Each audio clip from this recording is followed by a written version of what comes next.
My name's Jeff Bajorek, and my career in sales has been a hell of a ride. And I want to bring you along with me. If you prefer to sell things at a premium, if you never want to win a deal on price, rethink the way you sell. Welcome back to the show. My name's Jeff Bajorek. I'm your host, and I'm here to help you rethink the way you sell. We are rolling into season 5 with the 7 steps to sell like you.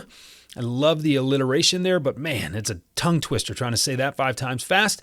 Fortunately, I only need to say it once an episode. But I want you to go back a week if you weren't here last week, and I want you to go to the previous episode where I kicked off step 2, which is know your best customers. And there is a framework to a conversation that I'm going to share with you to get to know your best customers. Because the best way to know them is to sit with them. It's to talk with them. But none of this surface level, small talk, ticky-tack kind of BS. Having casual conversations with a customer does not really develop your relationship. That's just how you fill the space when you're together. There are times when you are going to need to have difficult conversations with your customers. There are times when you're going to need to approach challenges that you're working on together, and there is going to feel like there's a little bit of risk in this conversation. Should I say this? It kind of feels like the thing that needs to be said, but I'm kind of afraid to say it because I don't want it to blow up in my face. You will serve yourself well. You will serve your customers even better if you are willing to have those conversations. Saying the thing that needs to be said, well, it needs to be done.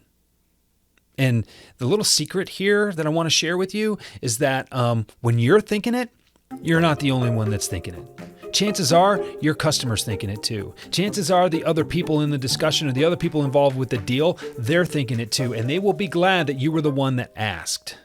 I have never been done wrong by my instincts. I have never asked a question that I feel deserved an answer, even if it was a little taboo. I've never had one of those questions that wasn't responded to in a positive manner. And even when I've missed, because, that's happened too. It's, Jeff, I see where you're going with that. Yeah, it doesn't really apply, but here's the answer to your question. If you have good intentions, it's really hard to screw up. But what I want you to do is practice being vulnerable. Relationships don't work without vulnerability. Good relationships, close relationships, the kinds of relationships you really hope you have with your best customers, they don't happen without vulnerability.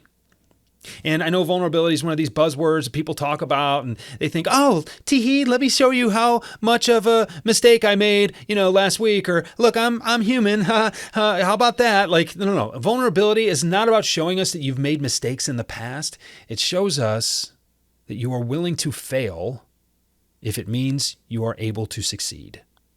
It means that going forward, you're willing to do something that might not work because it's worth it to you if it does. That's what vulnerability is.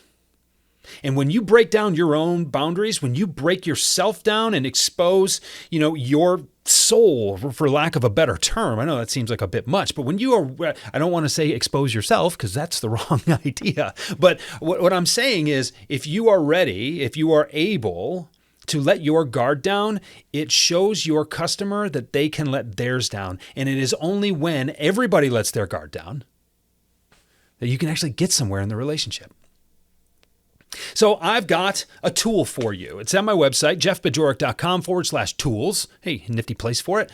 Go download it. It's called 5 Questions for Killer Customer Conversations. I'm very proud of the graphic design there. I borrowed a template, made it my own. I'm not a graphic designer. Anybody would tell you that, but this turned out pretty slick. So go check it out, download it. If you don't want to download it and join the mailing list, that's okay. No hard feelings. This is a framework that you can easily just jot down while you're taking notes, hopefully not while you're driving or doing something more important. I want you to spend some time with this 5-question framework because this will unlock your relationships with those vital customers, the ones you want more of. And this will help you replicate them and duplicate them at an alarming scale if you're willing to actually use what I'm going to share with you today. So 5 questions for killer customer conversations. Question 1, why did you choose to buy from us? Why us? This is a pretty simple question, pretty straightforward.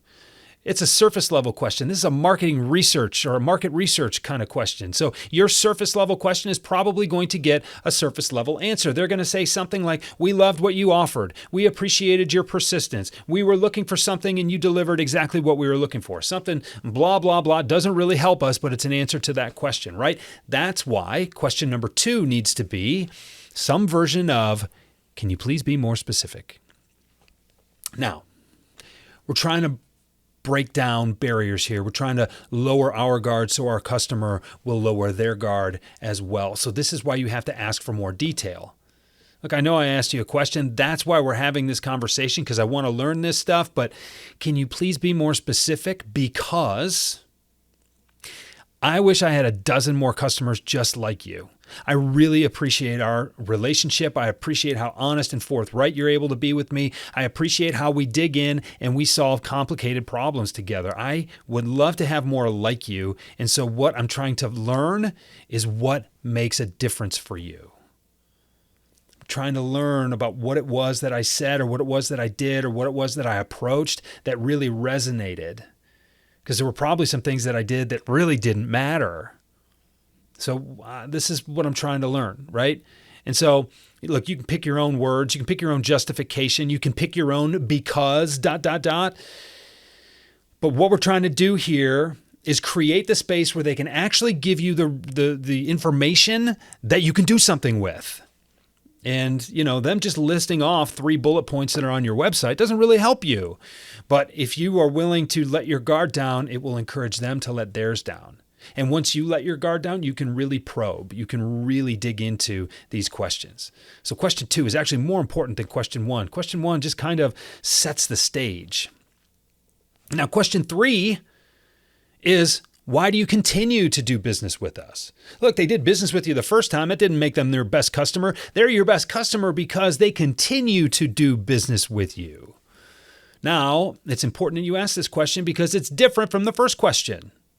You're probably going to get a different answer. The things that keep you with them are probably a little different than the things that brought them to you in the first place. So what's valuable about this? Well, now you realize they are telling you exactly why they continue to do business with you. This is a direct reflection on your customer service efforts. It's a direct reflection on your ability to continue to deliver for them. This is important information. Here's what I think you're going to find out. You're going to find out that there are things that you do that you need to absolutely stop doing. You are going to find out that dropping donuts at the office once a week or taking them out to dinner once a quarter or whatever doesn't matter at all. You're going to recognize that you can stop doing that stuff. You're going to recognize that there are some things that you are doing that you absolutely need to continue doing. That's really what you want. And you're also going to learn that there are some things you could probably do a little bit more of. So this is an opportunity. It's a real status check on what you're doing well. What they say you're doing well, absolutely keep doing. If you have an opportunity to ask what you could do a little bit more of, tell them or ask them and they will tell you. And then what you will notice is omitted. You will probably have some assumptions as to some of the things that you're doing that you think are absolutely necessary. They won't mention them at all. And you'll know exactly how they feel about it. So pay attention to those 3 kind of categories of answers that you get. So what do you get from this? You get just from these first 3 questions, you are deepening the relationship. Because you're willing to get vulnerable with them. That's very, very important. You are learning what you need to do, and you are learning what you can stop doing. You are learning what you should be doing a little more often. That's really, really important for keeping them as a happy customer. You're also getting exact messaging for what it's like to find more customers like them. And notice I said more customers like them because these are your best customers. These are the ones you want to replicate. You'll never have a better day in sales than when you fire your worst customers, so we don't want to find them. What we want to do is understand what we're doing well, what is resonating with the people we want to do more work with, and we're getting that in plain language.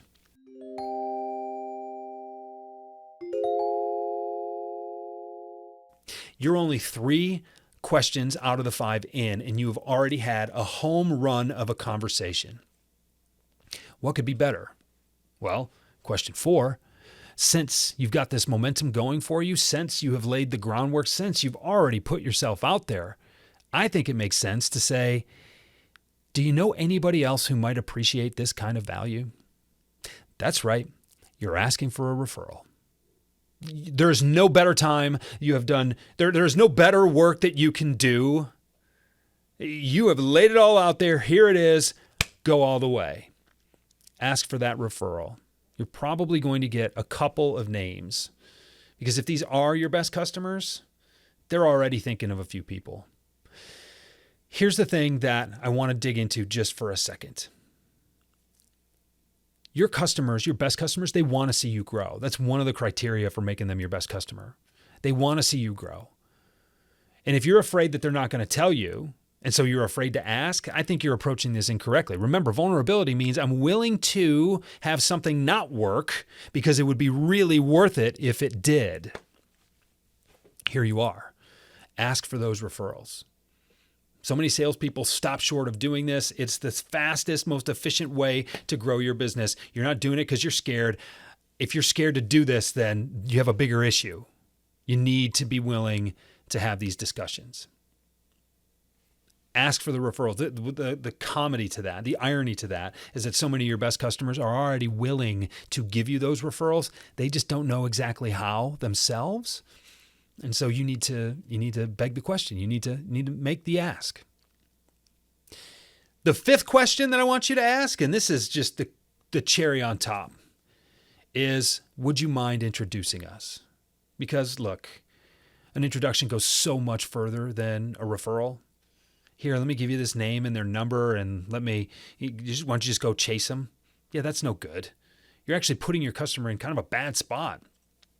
I mean, look, if they're willing to refer, then they know what comes along with that. But if they really want to refer you, and in this case, it's 99.9% of them, ask for the introduction. It's a quick email. It's a text message. Maybe you suggest a coffee or a lunch or something like that. Maybe it's a ball game you can go to. Maybe it's just some networking event where you say, hey, could you bring a friend? Whatever it is. Get yourself in a position where your best customer can rave about you.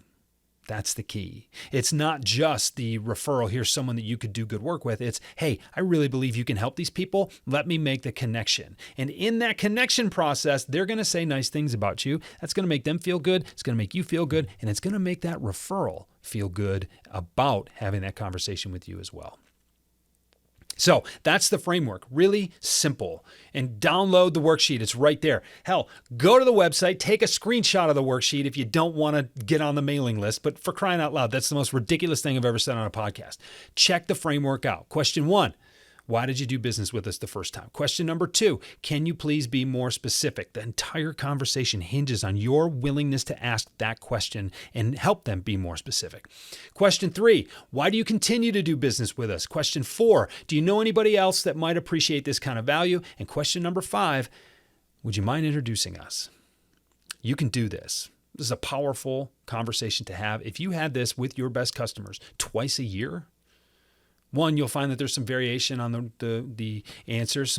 You're going to get different answers slightly, which is going to give you a little bit more color, or it's going to add a little more contrast and context to those answers.